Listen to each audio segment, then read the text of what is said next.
Bonjour à tous et bienvenue dans cette nouvelle vidéo. Alors on est parti pour la review de Luigi's Mansion. Alors je vais pas faire beaucoup de gameplay parce que voilà, on n'est pas là pour ça, on est là juste pour la review. Donc on est parti, on commence de suite par les points positifs. Alors les points positifs, eh bien, écoutez, ils sont quand même assez nombreux et surtout ils sont très importants.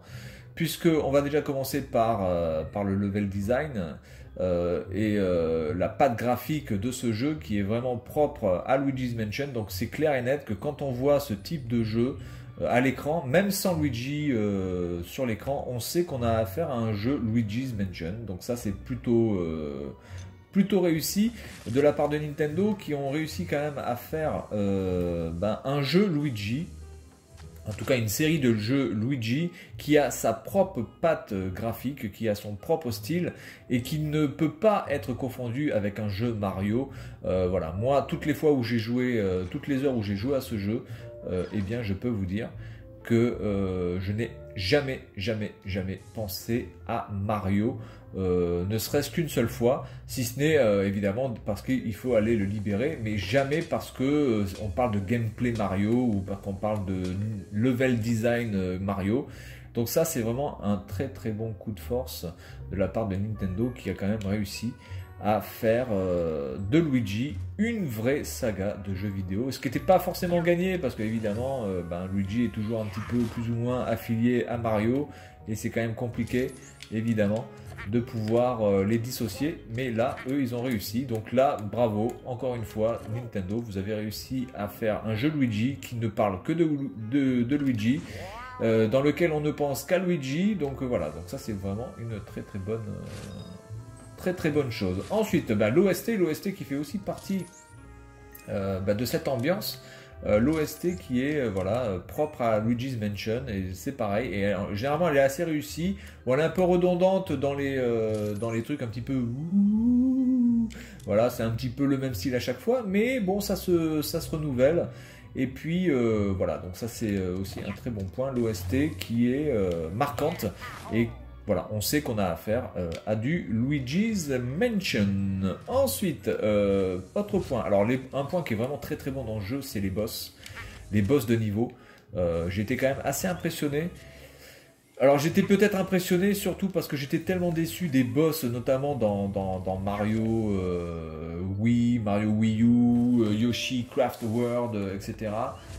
Que je me demandais si les boss allaient être aussi pitoyables que dans ces jeux-là. Et bien là, ils ont extrêmement bien réussi la balance entre difficulté des boss, mais sans la frustration de perdre des vies, et de perdre des vies en veux-tu, en voilà. Donc ça, c'est vraiment une très bonne chose qu'a fait Nintendo aussi par rapport à ce jeu, c'est qu'on n'est jamais frustré face à un boss comme on pourrait l'être dans un Castlevania par exemple, clair et net. Mais en même temps, les boss sont quand même techniques, c'est-à-dire qu'il ne suffit pas de balancer des citrouilles ou simplement voilà, vous flashez, vous aspirez et tac, c'est terminé. Non, il y a des boss, d'ailleurs la majorité des boss, si vous les flashez, ça fera pas grand chose de base, il va falloir déjà voir comment vous allez pouvoir les flasher, et il y a vraiment de très bonnes idées, notamment moi je trouve que le boss de la salle de concert m'a vraiment marqué, vraiment sympa, stylé, une sorte de fantôme Mozart, voilà, c'est vraiment très sympa. Et tous les boss sont quasiment tous réussis. Les niveaux sont pas tous réussis. Moi, il y a des niveaux que j'ai trouvé vraiment nuls. Bon, là, par exemple, la salle de concert. Là, non, là, c'est le hall. La salle de concert où il y a justement ce boss qui est très bon, c'est pas un niveau exceptionnel. Voilà. Par contre, le niveau Égypte, le niveau Jurassique, ou même le niveau... alors, attendez, je vais peut-être vous montrer ce niveau-là parce qu'il n'est pas très loin, donc ce sera pas un spoil de ouf. Le niveau de... la salle de tournage, alors attendez, voilà, studio de tournage, le niveau 8. Alors le niveau 8 qui graphiquement casse pas des briques, par contre le cheminement que vous allez devoir faire pour pouvoir réussir ce niveau et le finir est vraiment sympa. Voilà, ça j'en dis pas plus, mais je peux vous dire qu'il y a une très bonne idée là-dessus. sur ce niveau, avec les télévisions, les caméras, etc. Je trouve ça vraiment sympa. Voilà, donc on sait déjà hein, dans quel type de niveau on a à faire. Vous pouvez voir qu'on a voilà, on a des... Hop, viens là toi s'il te plaît, voilà. Par contre si vous pouvez éviter de te mettre derrière, ce serait cool, voilà. Donc ce niveau-là est vraiment sympa quand vous allez voir le personnage clé de ce niveau, qui est donc un producteur. Et il faudra récupérer son mégaphone rouge, et je trouve que le cheminement que l'on doit faire pour pouvoir le trouver, eh bien écoutez, c'est juste génial, j'ai vraiment kiffé ça. C'est pas facile au début de comprendre comment ça fonctionne, mais après, quand vous avez compris le truc, c'est vraiment sympathique à donf de faire ce truc, j'ai vraiment kiffé. Mais alors j'ai vraiment kiffé le max, je pense que c'est vraiment l'un des trucs qui m'a le plus marqué aussi. Je me suis dit, ah ouais, là quand même, il y a des idées. C'est pas simplement on arrive et tac, on récupère les trucs. Non, non, non, il y a clairement quelque chose à faire. Et je me suis même demandé si j'allais pas aller chercher la Solus à un moment donné, d'ailleurs, parce que je trouvais pas forcément comment faire. Mais avec un petit peu de jugeote, vous trouverez. Voilà, prenez le temps, soyez patient, vous trouverez. Si j'ai trouvé, de toute façon, vous trouverez. Alors ensuite, le gameplay. Eh bien, comme vous pouvez le voir, le gameplay est assez facile à manipuler. Donc vous avez évidemment l'aspiration, ZR, vous avez la soufflerie, ZL, vous avez avec le bouton L la capacité de balancer des ventouses, avec le bouton R la capacité de faire un flash plus ou moins fort selon la durée que vous aurez appuyé, voilà. Le flash et la ventouse, vous pouvez aussi l'utiliser avec le bouton Y et le bouton A, voilà, donc ça c'est pas mal. Et puis vous avez le Révélatron, je crois que c'est son nom, voilà, le bouton X. Alors ça c'est le seul point négatif que je pourrais donner par rapport au gameplay, c'est que pour le Révélatron, si je veux vraiment tout vérifier comme ça, vous voyez, en tournant, en allant de haut en bas, je suis obligé d'appuyer sur X avec mon index et de tourner avec mon pouce, avec le stick droit. Donc c'est absolument pas ergonomique. Bon, après le Révélatron est quand même assez puissant, donc généralement quand vous balayez ici, vous allez généralement avoir des trucs qui vont apparaître. Hein. Alors vous l'utilisez quand même assez régulièrement, le Révélatron. Mais je trouve qu'ils auraient peut-être mieux fait de... Je sais pas, en tout cas ils auraient peut-être essayé de trouver un autre système pour pouvoir utiliser ce truc, parce que je trouve que c'est pas du tout pratique. Voilà. Ensuite, eh bien, nous avons notre double en forme de glu bizarre, là, voilà. Donc là, il faut appuyer sur le stick R. Voilà. Vous avez votre double qui bouge. Quand votre double est sorti, ben, Luigi, le vrai Luigi, lui, il est amorphe. Et ça vous permet de passer dans les conduits de canalisation. Voilà. Alors ça vous permet d'aller récupérer des gemmes, ça vous permet aussi d'activer des portes, ou ça vous permet de récupérer des clés, etc., etc. Donc des fois c'est juste c'est juste accessoire, et puis des fois vous allez vraiment en avoir besoin dans le gameplay. Enfin j'en dis pas plus parce que ça c'est à vous de le découvrir. De toute façon généralement vous avez votre professeur, là, je ne me rappelle plus comment il s'appelle, Tastrophe. Voilà, qui va vous expliquer un petit peu la marche à suivre. Alors en parlant du menu, le menu est assez sympa, voilà, menu qui fait référence au Virtual Boy. D'ailleurs, il y a une référence au Virtual Boy très très vite dans ce jeu, avec vraiment, du coup, le Virtual Boy dans les mains de Luigi, voilà. Je ne sais pas si on va le voir, on ne le voit pas, c'est dommage parce qu'en fait, vous avez le professeur qui des fois vous donne des coups de fil, et Luigi met le Virtual Boy sur ses yeux. Alors ça s'appelle pas le Virtual Boy, ça s'appelle le Virtual Boo, je crois. Mais voilà, c'est une petite référence sympathique à cette console de Nintendo que moi je n'ai jamais appréciée du tout. Voilà. Après c'est une console qui est stylée au niveau voilà, du design et tout. C'est un truc qui était quand même très novateur pour l'époque. Mais quiconque a déjà joué au Virtual Boy, ne serait-ce que déjà plus de 1 heure, c'est que de toute façon ça vous bousille les yeux, mais quelque chose de concret. Donc voilà, bon, de toute façon ça a été un fail de la part du Nintendo, et si ça a été un fail, c'est qu'il y a bien une raison. Voilà. Quoi d'autre de positif? Bon, l'OST, j'en ai parlé, l'OST est vraiment très très bonne aussi. Voilà, bon après ça, voilà, ça se répète. Bah, la durée de vie, hein, la durée de vie est très très bonne aussi, puisque là j'en suis à plus de 15 heures de jeu. Bon, j'ai pas encore battu le dernier boss parce que j'ai pas envie de vous spoil, et je sais pas si quand on a battu le dernier boss, est-ce que je peux revenir dans le jeu. Donc du coup, j'ai préféré faire ma review avant, et puis de toute façon, ça va pas changer grand chose sur ma review, hein, qu'on soit bien d'accord. Donc la durée de vie, ouais, qui est quand même pas mal, hein. Ne serait-ce que le mode histoire, si on ne s'occupe pas des gemmes, si on ne s'occupe pas d'aller récupérer les bouts, etc., elle est déjà assez conséquente. Maintenant, si vous voulez vraiment tout récupérer, les bouts, les gemmes, etc., bon là c'est juste hallucinant, quoi. Je pense que vous pouvez taper quand même sur du 20-25 heures de jeu, je pense, sans aucun problème. Alors après, ça dépend si vous voulez chercher les bouts et les gemmes par vous-même, ou si vous allez utiliser les cartes, les fameuses cartes que vous pouvez acheter. C'est d'ailleurs pour ça qu'on récupère du pognon, parce que ça va... Voilà, alors là par exemple, bon, ça, celui-là j'ai déjà récupéré, donc c'est pas grave. Mais vous voyez, le révélatron, ça vous permet de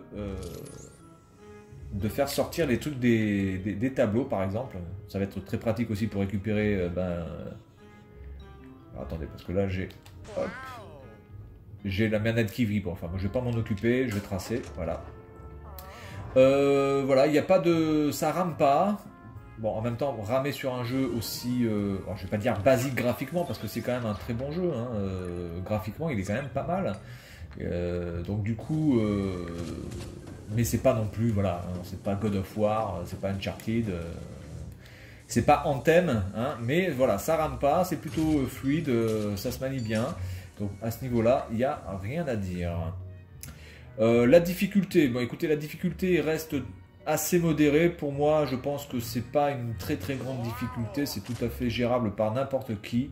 Voilà, c'est jamais frustrant, donc c'est ça aussi l'avantage de ce type de jeu, c'est que c'est pas frustrant. Et c'est bien, voilà, parce que c'est un jeu qui se veut pas, qui ne se veut absolument pas un jeu de challenge ou de compétition, comme pourrait l'être un Dark Souls, etc. Donc la difficulté reste bien équilibrée. Reste à savoir maintenant le boss final, ce que ça va donner, parce que vu les boss intermédiaires qu'il y a, qui étaient quand même assez compliqués, je me dis quand même que le boss final risque d'être tendu. Alors du coup, peut-être que je vais pouvoir aller là avec mon double, parce que là, ça je l'ai pas fait, donc du coup je vais le faire avec vous. Vous voyez, ce double permet de traverser les grilles.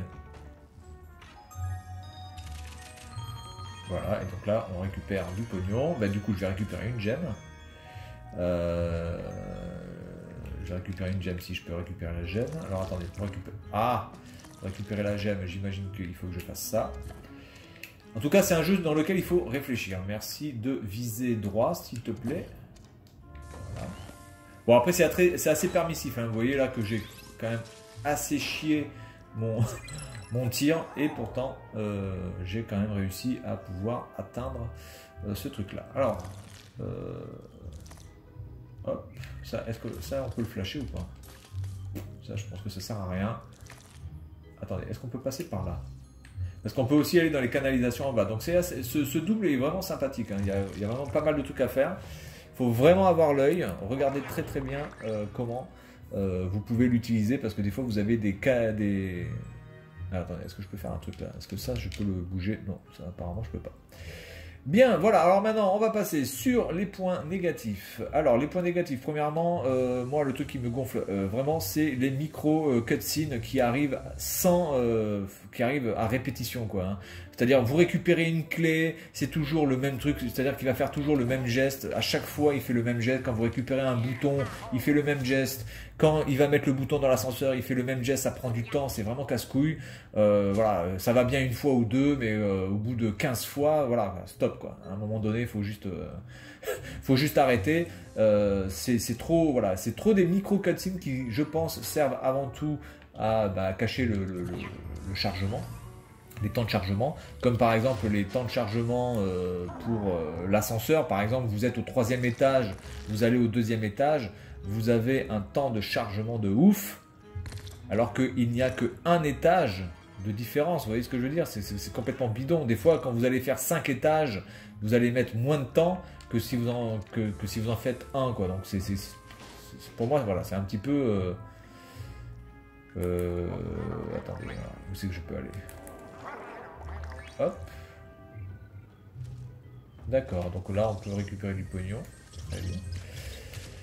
Voilà, donc ça pour moi, les temps de chargement, les micro cutscenes qui servent à rien si ce n'est à faire perdre du temps, ça c'est vraiment pas la meilleure idée. Ensuite, on a des scènes qui se répètent et qui sont franchement saoulantes. Alors pour moi, il y en a deux. La première scène, c'est le fait que, bon, vous avez Luigi qui, comme par hasard, à chaque fois, quand il récupère un bouton d'ascenseur, eh bien, ah bah, il les perd, il le fait tomber, ou alors il y a quelqu'un qui vient lui prendre dans les mains. Enfin, ça se répète ça. Alors surtout au début du jeu, il y a surtout ce truc-là au début du jeu d'ailleurs. 3-4 fois quoi. Je veux dire, c'est bon, tu le fais une fois, ok. Oh, une fois il le fait tomber. Oh, une fois il se le fait voler. Oh, une fois c'est son double ou c'est parce que il tombe et qu'il le perd donc il faut aller le récupérer. Enfin, ça c'est juste pas possible quoi. Ça c'est juste pas possible. Ok, je veux bien une fois, ça suffit quoi. Mais après faut arrêter. Voilà, faut dire stop. Faut dire stop absolument. Alors là, la gemme, je sais pas du tout comment je peux aller la récupérer. Comment je peux aller récupérer cette gemme? Est-ce que je peux l'aspirer? Bref, c'est pas grave, on n'est pas là pour ça de toute façon, c'est pas le but du jeu. Donc ça, ouais, ça c'est vraiment saoulant. Et puis alors la deuxième chose qui est saoulante dans le jeu, c'est le chat. Vous avez un chat fantôme qui appartient donc à la maîtresse de maison.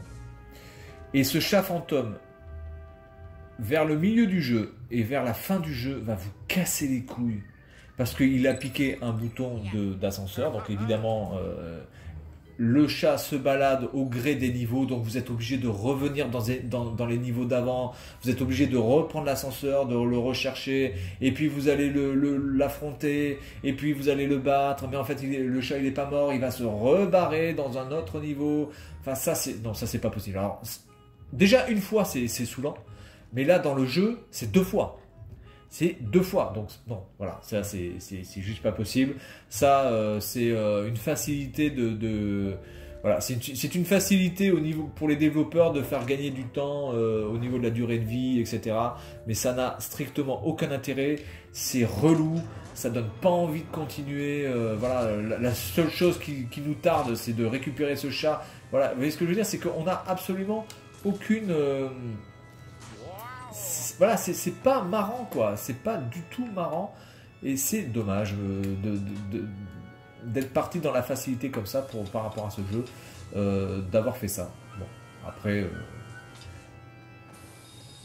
hop, on récupère ça, voilà. Donc voilà, donc ça pour moi ça a été vraiment le truc, mais alors mais relou, mais de chez relou quoi. Ensuite, quoi dire d'autre? Il y a le fait de toujours tout aspirer, parce que voilà, vous êtes obligé de tout aspirer pour vraiment trouver les gemmes. Alors bon, moi les gemmes, je m'en carre le boule, c'est pas vraiment le truc qui m'intéresse le plus, mais clairement, vous pouvez trouver des gemmes des fois simplement dans une vieille jarre pourrie posée là, vous voyez. Donc du coup, vous dites, vous êtes obligé de tout aspirer. Vous n'avez pas d'autre choix que de tout aspirer, notamment voilà, les valises ou quoi que ce soit, pour pouvoir trouver ce que vous cherchez. Donc ça, je trouve ça assez casse-noisette par rapport à ça. Hop, on récupère une gemme, c'est cool. Ouais, tout aspirer, bon, ça va bien 2 minutes, mais bon, il y a énormément de choses à aspirer, quoi. C'est tout. Alors après, dans le sens inverse et dans le coin positif, c'est que des fois... le fait de devoir tout aspirer comme ça apporte aussi un plus au gameplay, hein. Donc vous pouvez aussi réussir certaines énigmes bien fichues parce que vous dites ah ouais mais ça du coup ça je pourrais peut-être l'aspirer du coup, donc ça risque de marcher, et bien ça marche. Voilà, donc surtout qu'est-ce que c'est que ce truc là? Ah oui, non, ça c'est le parking, d'accord. Voilà, donc du coup, pour terminer, je vais vous montrer le hub. Voilà. Bon, il n'y a pas beaucoup de points négatifs, hein, voilà, pour moi, ce sont vraiment les points négatifs que j'ai donnés, c'est vraiment les points négatifs qui m'ont saoulé dans le jeu. Après le reste, voilà, il y a des dialogues qui servent à rien, le scénario évidemment est complètement, voilà, on s'en fout complètement du scénario. Luigi, je me reviens, tu as ramassé beaucoup d'argent jusqu'ici, n'hésite pas à remplir tes poches, souhaites-tu me parler ou consulter le journal. Voilà, donc vous pouvez soit lui parler, soit consulter le journal. De toute façon, quand il vous pose cette question, c'est qu'il n'a rien à vous dire et que généralement, voilà, vous devez regarder le journal pour savoir ce que vous avez à faire. Voilà. Hop, je vais aller vider mes fantômes. Et puis on va s'arrêter là. Donc en tout cas, Luigi's Mansion, si vous aimez les jeux de ce type de jeu-là, eh bien, je vous le dis clairement, c'est un très très bon. Alors oui, autre point négatif, le bestiaire qui est vraiment ridicule. Voilà. Vous voyez, il n'y a quasiment que dalle. Hein. C'est juste hallucinant. Il n'y a quasiment que dalle. Alors j'en ai peut-être oublié un type, parce que là je vois qu'à gauche, il y a un espace vide. Mais le bestiaire est vraiment ridicule. Donc ça c'est vraiment le problème. Donc le maximum que vous allez avoir, je pense que ça va être les chenapons. Et ensuite vous allez avoir les petits chenapons, voilà. Les tifirabras et les fierabras. Voilà, les fierabras. Bon voilà, donc ça c'est vraiment dommage aussi. Ils auraient pu faire quand même un truc avec un peu plus de bestiaire. Par contre, ça s'équilibre avec les boss, du coup, voilà. Avec les boss, bah là du coup la boutique, là j'ai rien récupéré. Il faut dire que la boutique, je l'ai très vite faite parce qu'en fait pour moi c'était pas très intéressant. La suite médiévale, il faudra que j'y retourne parce que je trouve que c'était plutôt sympathique. Et puis donc le dernier niveau, la suite maîtresse que je n'ai rien récupéré. Voilà. Allez. Donc évidemment vous pouvez jouer à deux, vous pouvez faire un petit multijoueur comme ça, à deux. Je sais pas si ça apporte beaucoup au gameplay, j'en sais rien. En tout cas, voilà, très très bon hit de la Switch avec ce Luigi's Mansion pour Halloween. Et bien écoutez, je vous conseille grandement de l'acheter et de le trouver. Moi, en ce qui me concerne, il y a de grandes chances que je l'achète. Je vais attendre qu'il soit d'occasion pour l'avoir en version physique, parce que là, évidemment, je l'ai téléchargé avant sa sortie, puisqu'il doit sortir normalement demain. On part au 15e étage, et puis on va s'arrêter là pour cette review de Luigi's Mansion. Et puis moi, je vous dis salut à tous et à la prochaine.